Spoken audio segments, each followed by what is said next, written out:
बिस्मिल्लाहिर्रहमानिर्रहीम अल्लाहुम्मा सल्ली अला मुहम्मद व आले मुहम्मद व अज्जल फरजहुम। आज मैं आपको पीर अहमद सुल्तान की विलादत और उसके बाद होने वाले मौजज़ात बताऊंगी कि जब पीर अहमद सुल्तान अलैहिस्सलाम अपनी वालदा बीबी आयशा के शिकुम में थे तो उनके दरवाज़े पर एक फ़कीर आया। बीबी आयशा फ़कीर को खैरात देने के लिए गई तो उस फ़कीर ने कहा कि बेटा, खुदा ताला तुम्हें एक बेटा अता फरमाएगा जो तुम्हारे नाम को रोशन करेगा और जब तक ये दुनिया बाकी है उसका नाम भी बाकी रहेगा।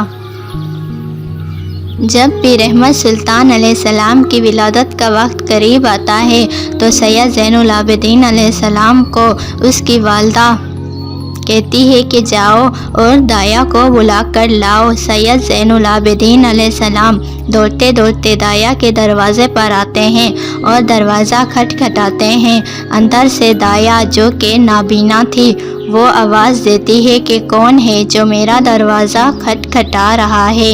सैयद ज़ैनुल आबिदीन अलैहिस्सलाम फरमाते हैं कि मैं सैयद ज़ैनुल आबिदीन हूँ और मेरे घर में बच्चा पैदा होने वाला है, आप जल्दी चलें। वो दाया कहती है कि कुछ देर रुको, मैं अपना सामान लेकर आती हूँ। सैयद ज़ैनुल आबिदीन अलैहिस्सलाम फरमाते हैं कि मुझे बताओ आपका सामान कहाँ रखा है, मैं ले आता हूँ। दाया कहती है कि अंदर कमरे में जाओ, वहाँ पर एक थैला रखा हुआ है, वहीं ले आओ। सैयद ज़ैनुल आबिदीन अलैहिस्सलाम वो थैला लाकर आते हैं और दाया को अपने घर ले आते हैं। कुछ देर बाद सैयद ज़ैनुल आबिदीन अलैहिस्सलाम के घर में सैयद ज़ैनुल आबिदीन अलैहिस्सलाम की विलादत होती है।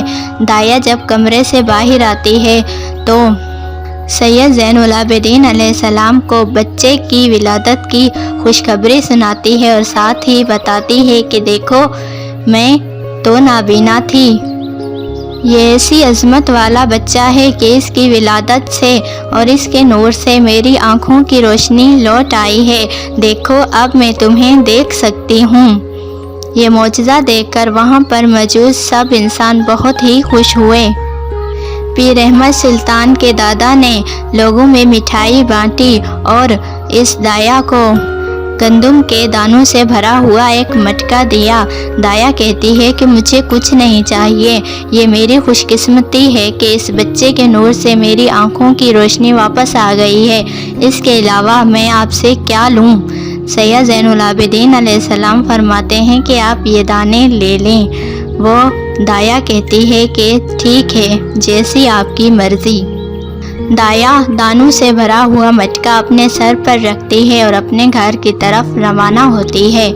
वो एक दुकान पर जाती है और दुकानदार से कहती है कि मुझे ये दाने आपसे बेचने हैं। जब वो मटका सर से उठाती है और नीचे ज़मीन पर रखती है, उसमें देखती है तो हैरान हो जाती है कि ये दाने नहीं बल्कि हीरों में तब्दील हो चुके हैं। दाया ये मौजज़ा देखकर बेहोश हो जाती है। दुकानदार उस पर पानी छिड़कता है और उसे होश में लाता है और पूछता है कि आपको क्या हो गया कि आप इस तरह बेहोश हो गई।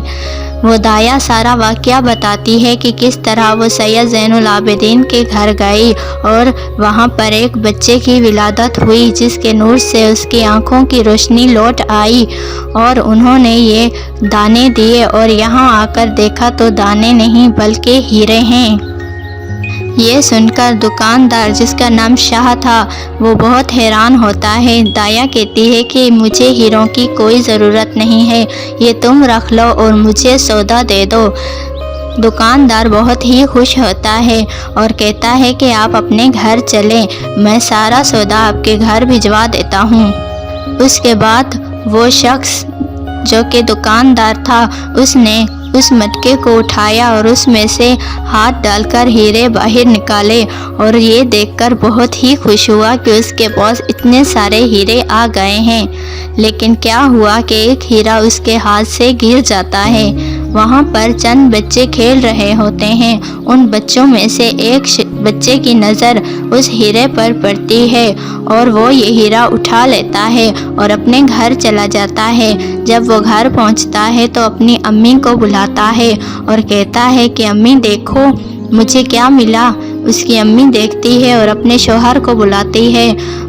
जब उस औरत का शौहर आता है और देखता है तो कहता है कि ये तो एक हीरा है, ये तुम लोगों को कहाँ से मिला। वो औरत कहती है कि तुम्हारा बच्चा शाह की दुकान के करीब खेल रहा था, उसे वहीं ये पड़ा मिला। ये उन दिनों की बात है जब अकबर बादशाह का दौर था। तो ये शख्स कहता है कि ये हीरा हम कल अकबर बादशाह के महल में चलकर उनसे बेचेंगे। रात को वो सो जाते हैं। जब सुबह होती है तो वो दोनों मियाँ बीवी अकबर बादशाह के महल की तरफ चल पड़ते हैं। दौड़ते दौड़ते वो अकबर बादशाह के महल पहुँचते हैं और कहते हैं कि हजूर हमें आपको एक कीमती चीज़ बेचनी है और हमें उम्मीद है कि आप इसका सही रेट लगाएंगे। अकबर बादशाह कहता है कि ऐसी कौन सी चीज़ है तुम्हारे पास जो इतनी कीमती है। तो वो शख्स अकबर बादशाह को हीरा दिखाता है। ये देखता है अकबर बादशाह और कहता है कि सुभान अल्लाह, ये तो बड़ा ही नायाब हीरा है। और अपने वज़ीर से कहता है कि खजाने में से इस शख्स को इस हीरे की रकम अदा कर दो। वज़ीर कहता है बादशाह गुस्साखी माफ़, लेकिन आप सोचिए कि ये शख्स अमीर तो नहीं है, तो फिर इतना नायाब हीरा इसके पास कैसे आया। हो सकता है कि इसने इसी दरबार से चोरी किया हो। अकबर बादशाह कहता है तुम ठीक कह रहे हो सकता है कि ये हीरा हमारे ही दरबार का हो और इस शख्स ने चोरी कर लिया हो। अकबर बादशाह उस शख्स से कहता है कि सुनो, मैं तुम्हें इस हीरे की पूरी रकम दूंगा, लेकिन इस शर्त के साथ कि तुम मुझे बताओ कि ये हीरा तुम्हारे पास कहाँ से आया। वो दोनों मियाँ बीवी डर जाते हैं और कहते हैं कि ये हीरा हमारा वाकई में नहीं है, हमने चोरी भी नहीं की। ये हीरा हमारे बेटे को शाह की दुकान के करीब मिला था और उसे लेकर हम आपके पास बेचने आए हैं।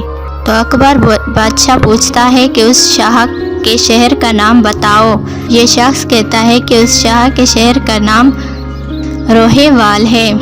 अकबर बादशाह हुक्म देता है कि सिपाहियों जाओ और शाह दुकानदार को जल्दी से मेरे दरबार ले आओ और हीरों को भी साथ ले आना जो उसके पास हैं। सिपाही शाह की दुकान पर जाते हैं और उसे जाकर पकड़ते हैं और पूछते हैं कि बता तुम्हारे पास हीरे कहाँ से आए हैं। शाह दुकानदार बहुत डर जाता है और उसे सारा सच बता देता है कि ये हीरे मेरे नहीं हैं, मुझे तो एक बुढ़िया ने दिए हैं। तो सिपाही उस शाह को अकबर बादशाह के महल में लाते हैं। तो अकबर बादशाह उस शाह से पूछता है कि बताओ तुम्हारे पास ये हीरे कहाँ से आए। सिपाही बताते हैं कि इसने वहाँ पर इकरार किया कि ये हीरे उसके नहीं हैं, बल्कि इसे किसी बुढ़िया ने दिए हैं। अकबर बादशाह कहता है कि जाओ उस बुढ़िया को ढूंढ कर यहीं ले आओ। सिपाही जाते हैं और दाया को ले आते हैं। दाया आकर कहती है कि हजूर ये हीरे मेरे हैं, इनमें से किसी ने भी इन हीरों को चोरी नहीं किया है, बल्कि मैं सैयद ज़ैनुल आबिदीन अलैहिस्सलाम के घर गई, वहाँ एक बच्चे की विलादत हुई जिस के नूर से मेरी आँखों की रोशनी वापस आ गई। मैं पहले नाबीना थी और देख नहीं सकती थी। उन लोगों ने मुझे गंदम के दाने दिए। जब मैंने मटका सिर से नीचे रखा और देखा तो वो गंदम के दाने हीरों में तब्दील हो गए। तो मैंने ये हीरे शाह दुकानदार को दे दिए। अकबर बादशाह ये सुनकर हंस पड़ता है और कहता है कि ये तुम झूठ बोल रही हो, ऐसा कैसे हो सकता है। बादशाह का वज़ीर कहता है कि बादशाह के तफ्तीश करने में क्या जाता है, हम इस बात की तफ्तीश करेंगे कि ये औरत सच बोल रही है या नहीं। हो सकता है कि खुदा को कोई नेक वली ही पैदा हुआ हो जो बड़े मर्तबे वाला हो। اکبر بادشاہ کہتا ہے ٹھیک ہے، میں اس کی تفتیش خود کروں گا، میں خود اس سید کے گھر جاؤں گا اور دیکھوں گا کہ یہ بات کتنی حد تک ٹھیک ہے، اور میں اپنے ساتھ دانوں سے بھرا ہوا ایک مٹکا لے جاؤں گا، اگر وہ دانے بھی ہیروں میں تبدیل ہوئے تو میں اس بچے کا مرید بن جاؤں گا، اگر ایسا نہ ہوا تو ان سب کو سخت سے سخت سزا دوں گا۔ اکبر بادشاہ گندم کے دانوں سے بھرا ایک مٹکا اپنے وزیر کو اٹھواتا ہے اور کہتا ہے کہ چلو ہم اس سید کے گھر چلیں۔ چلتے چلتے اکبر بادشاہ پیر سید زین العابدین علیہ السلام کے گھر آتا ہے۔ یہ دیکھ کر کہ ایک بادشاہ ہمارے گھر آیا ہے، وہ سب خوش ہوتے ہیں۔ اکبر بادشاہ کہتا ہے کہ سید زین العابدین تمہارا بیٹا کہاں ہے جس کی ولادت ہوئی ہے؟ سید زین العابدین اپنی بیوی سے کہتے ہیں کہ بچے کو لے آؤ۔ جب بی بی عائشہ سید زین العابدین علیہ السلام کے حکم پر سید زین العابدین علیہ السلام کے بیٹے سید احمد سلطان علیہ السلام کو لے کر آتی ہے تو اکبر بادشاہ انہیں دیکھتا ہے اور اپنے وزیر سے کہتا ہے کہ دانوں کا مٹکا اپنے کندھے سے نیچے رکھو۔ جب دانوں کا مٹکا نیچے رکھتے ہیں تو دیکھتے ہیں کہ وہ دانے ہیروں میں تبدیل ہو گئے ہیں۔ اکبر بادشاہ یہ دیکھ کر بہت ہی حیران ہوتا ہے اور کہتا ہے کہ میں آج سے اس بچے کا مرید ہوں، اور حکم دیتا ہے کہ جاؤ اور میری سواری کو لے آؤ اور اس گھوڑے کو اس علاقے میں چھوڑ دو، جہاں تک میرا گھوڑا جائے گا وہاں تک پوری زمین میں اس بچے کے نام کر دوں گا۔ اور مظفر آباد کے قریب سید زین العابدین علیہ السلام کے بیٹے سید احمد سلطان علیہ السلام کا مقبرہ بھی بنایا گیا، جو آج بھی مظفر آباد کے قریب موجود ہے۔ اللہم صلی علی محمد و آل محمد وعجل فرجہم۔ ایسی ویڈیوز دیکھنے کے لیے ہمارے چینل RMP گولڈ سرور کو سبسکرائب کیجیے اور اس ویڈیو کو زیادہ سے زیادہ شیئر اور لائک کیجیے۔